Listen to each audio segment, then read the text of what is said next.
राज्यसभा चुनाव में बीजेपी भले ही अपनी जीत का दावा करे, लेकिन सच्चाई ये है कि इस बार बीजेपी को राज्यसभा चुनाव में भारी नुकसान उठाना पड़ा है। राज्यसभा में मौजूदा सांसदों की संख्या 232 है। पहले राज्यसभा में बीजेपी के 95 सांसद थे, जो चुनाव के बाद घटकर 91 हो जाएंगे।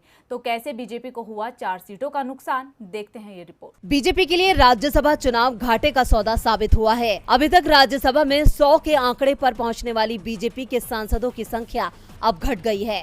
राज्यसभा की 57 सीटों के लिए हुए चुनाव के बाद बीजेपी के मौजूदा सदस्यों की संख्या 95 से घटकर 91 पर आ गई है।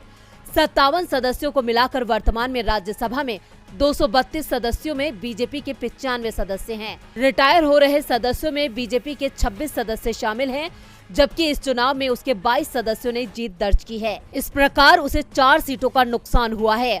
निर्वाचित सदस्यों के शपथ लेने के बाद बीजेपी सदस्यों की संख्या 95 से घटकर 91 रह जाएगी। यानी फिर से 100 के आंकड़े तक पहुंचने के लिए बीजेपी को अभी और इंतजार करना होगा।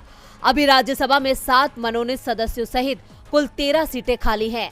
मनोनीत सदस्यों की नियुक्ति और खाली सीटों के भरे जाने के बाद बीजेपी के सदस्यों की संख्या 100 के करीब पहुंच सकती है, क्योंकि आमतौर पर मनोनीत सदस्य ज्यादातर सत्ता दल के ही होते हैं।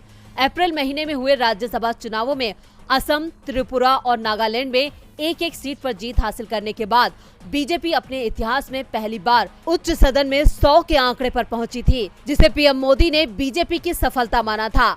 इस बार हुए 57 सीटों में से 41 उम्मीदवारों को निर्विरोध चुना गया है, जिसमें बीजेपी के 14 उम्मीदवार निर्विरोध चुने गए थे। बीजेपी को उत्तर प्रदेश में 3 सीटों का फायदा हुआ। वहां से उसके 5 सदस्य रिटायर हुए थे, जबकि उसके 8 सदस्य निर्वाचित हुए हैं। बिहार और मध्य प्रदेश में बीजेपी को 2-2 सीटें और उत्तराखंड और झारखंड में 1-1 सीट मिली है। हरियाणा, राजस्थान, महाराष्ट्र और कर्नाटक की 16 सीटों के लिए शुक्रवार को चुनाव हुए। इनमें से बीजेपी महाराष्ट्र और कर्नाटक में 3-3 सीटें और हरियाणा और राजस्थान में 1-1 सीट जीतने में सफल रही है।